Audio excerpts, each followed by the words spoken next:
It's going to have to be super duper vague, if that's okay. But the things we can say is that people have been clamoring for a solo duo fight. We're probably going to be looking in that area, and we're also going to be looking for to give people targets for the weapons that players are out leveling a lot of the monsters in our game at the moment.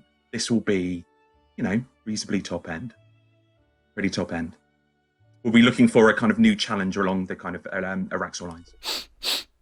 Do I smell new PvM content? Finally? Or is this just another promise that they will break? We'll have to see. Anyways, in this video we're going to cover the recent stream, so when you're ready, grab your cup of tea, sit back, relax, and enjoy. So let's start off by talking about this so-called boss they announced. I assume it's going to be a separate boss because Guild Wars Dungeon 3 will be delayed to 2021. They mentioned that this will be a solo/duo boss, so much like Araxor, I assume duo will be harder than solos. They vaguely mention it will be similar to 100% Enraged Telos in terms of difficulty, and if that is the difficulty ceiling of the boss, that sounds like a good idea. This is assuming the boss might have a similar 0 to 300% Enraged mechanic, just like Araxor, with 300% Enraged being about as hard as 100% Enraged Telos. The reason I hope that's the case is because then this new boss at 0% Enrage, assuming it has Enrage again, is more accessible to casual PvMers, and most likely more fun. That being said, you can't really compare bosses that easily, especially because we know absolutely nothing about this said new boss.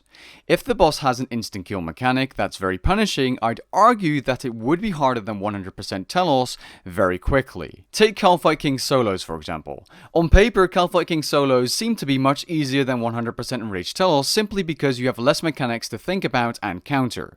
However, 100% Enraged Telos is significantly easier than Kalphite King solos in my opinion because Kalphite King is so much more punishing if you end up failing an attack. If I were to take what they said on that stream very seriously, and the boss is as hard as 100% Enraged Telos, that might mean that if you mess up a certain mechanic, you'll live to tell the tale. Again, we don't know anything, but that's just speculation. Now, you might disagree with me, and I think it's up for debate, and honestly, we just have to wait until we have more information, but I think the boss should at least be catered towards the casual high-level PvMing community.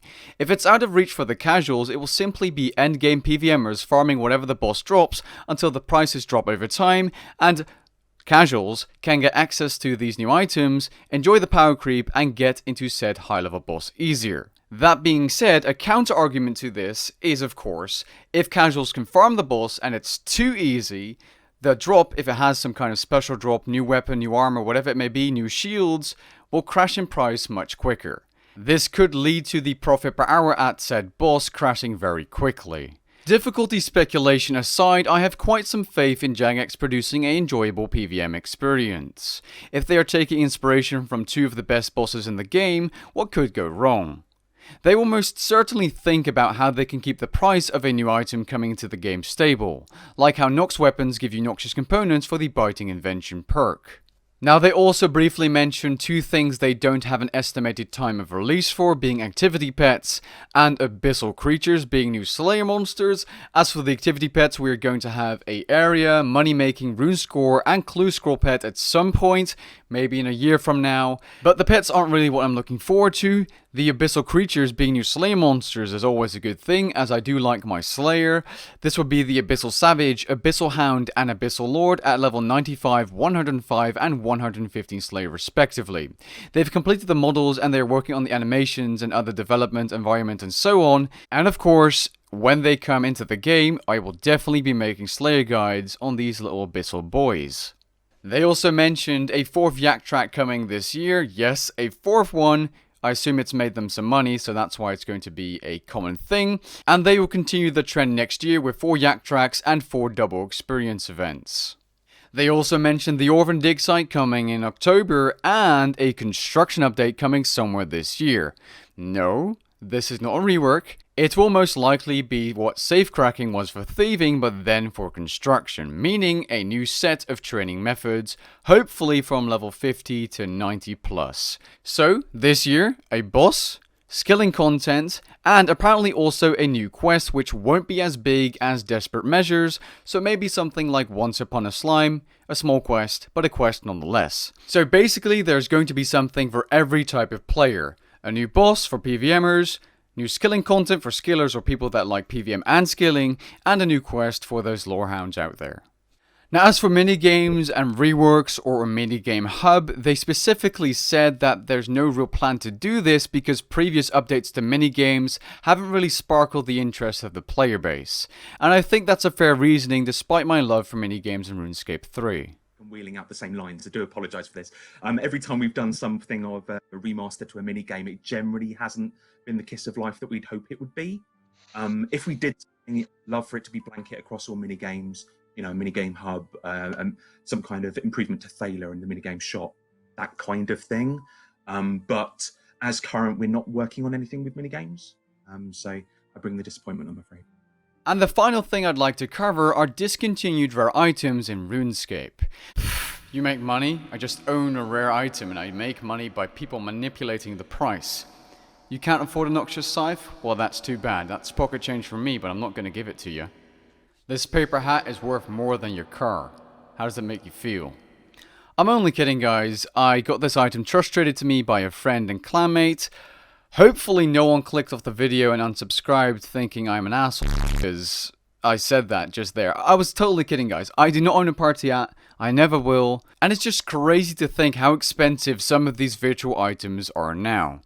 Beyond max cash, these items are no longer tracked by the Grand Exchange and are simply traded by players using spirit shards as a second currency. Now, I have owned a Halloween mask and I have owned an Easter egg, and I wish I held onto these items now because they're getting manipulated again. Now, in basic, how this works is rich players or merchant clans buy up all the rares you can buy and then start dictating the price. Now, they can dictate the price, but they can also manipulate the price by buying out everyone else and then giving information as a seller of the item to a friend chat or bot on Discord. Now, beyond max cash, it's a lot easier to manipulate the prices because these items will simply no longer be tracked. Before max cash, though, it's slightly harder. Back in 2015, I believe, I literally manipulated the price of a Christmas scythe by lying in a French chat. This French chat was rQuark, and I'm sure someone watching will have heard of this French chat, and I literally said that I bought and sold the Christmas scythe for a certain value under the value other merchants just said in the French chat. At first they believed me, and the price of the scythe was actually crashing in the French chat. However, some rich merchant decided to buy the entire stock of Christmas scythes on the GE, all the offers, and quickly found out I was lying. Again, just proof that they're trying to buy the market and then own the market. Now, another thing they do to get more of these items to own more of the market is suddenly sell a lot of them or start dictating the price down. This causes people to panic sell items, which then leads them to buying more of the stock as people sell them at a lower price, and then they just make the price go up again. Now, you may be thinking, why does this matter? You know, if the demand goes up, the price should go up, blah blah blah. But they're doing this to cheaper rares now as well. Items like the Crown of Seasons, Cloak of Seasons, and Fish Mask are going up exponentially. Now, I used to own a bunch of these Crowns of Seasons on all of my accounts, but I sold them because I thought they were never going to rise. I was actually hoping they would rise at some point, and I sold them off like 2 years ago. And now they're suddenly rising to ridiculous amounts. Now, please do not take these prices for granted. They may be wrong, they may be people trying to manipulate through the Sooty bot, but look at those amounts. A Crown of Season is now 200 million plus. A few months ago, it was maybe 11 million GP. The Cloak of Seasons, I used to have 2 of these for around 50 mil. They went up to 80 and then crashed back down. Now, I don't know about you guys, but these people are definitely manipulating the price of these items. They don't just go up randomly like that, out of nowhere, naturally.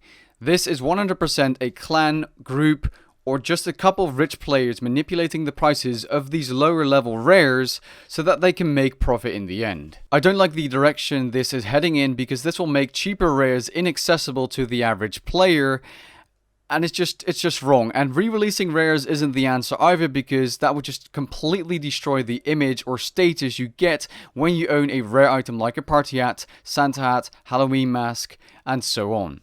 I mean, in old school, rares like the party hat are simply worthless. They're like 30k, so they aren't special anymore. Wearing one doesn't make you stand out from another player. And I think this is a problem that's going to be very, very hard to solve, simply because if you change something so original, so old, so part of RuneScape, you might anger the players that have maybe worked years towards owning a party hat that aren't manipulating the price, basically making them pay for what the merchers are doing. For those wondering, Jagex moderators are aware of this, but I doubt they will do anything anytime soon. Items have gone past max cash and not being tracked are subject to price manipulation. Two main bits of the community: price of discontinued rare items and price manipulation that's going on as a result of max cash. We do know these exist, and it is a problem. Solution: so increasing a cap or adding a second currency is a lot of effort. At the same time, it's quite niche and relevant for a small portion of the community. It might be something that we're going to be taking a look at, and if it's something that we can do anything about, but it is something that's on our radar. With that being said, that's the end of this video. Feel free to start a civil discussion down in the comments below about these rare items, speculation about the new boss, or things that you might be concerned about with the new skilling updates, and so on. With that being said, catch you guys in the next one. Peace.